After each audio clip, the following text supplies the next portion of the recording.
Today's session is also a continuation of your functions chapter.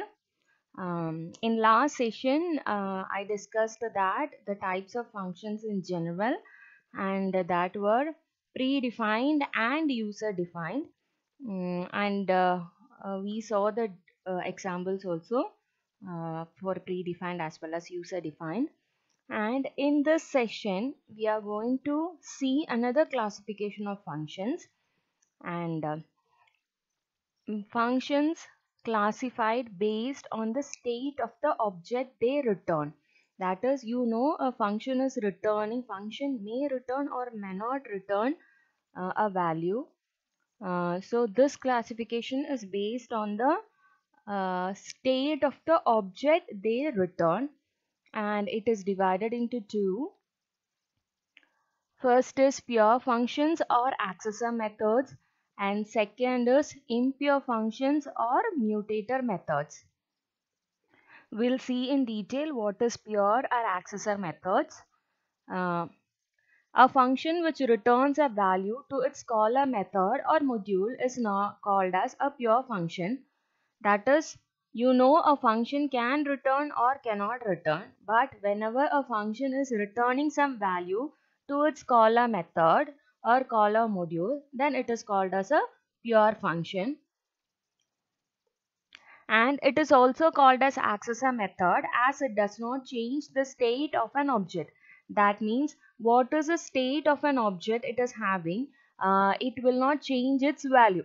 What value it was having initially, only that will be returned by that object. That is why it is called as accessor method. So pure function returns a value as well as it will not change its state of an object. Generally, we name pure methods with get starting.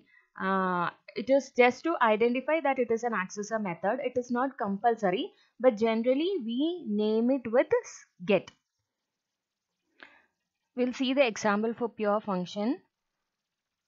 Public class bank details. Public int get account number, and it is returning account number. Public int get balance, and it is returning a balance. And here you can notice that I have named the method with the get starting, and here it is returning the account number. So you imagine in a bank, when you join an account, your account number is constant, that will never change. So if you wanted to know your details, then this particular function gets activated and the account number will be returned. Whenever you are asking the account details, the account number will be returned by this function without any change to its object. That means initially what account number the bank is giving you, that will continue till the end.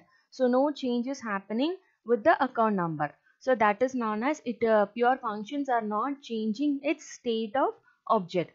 And here also, until and unless you withdraw or deposit money, your balance remain unchanged. So no change is happening with the balance variable. Okay, so this is an example for pure function where it does not change its state as well as it returns a value. Your second method is impure functions, also called as mutators. A function that may not return a value but changes the state of an object is known as impure functions.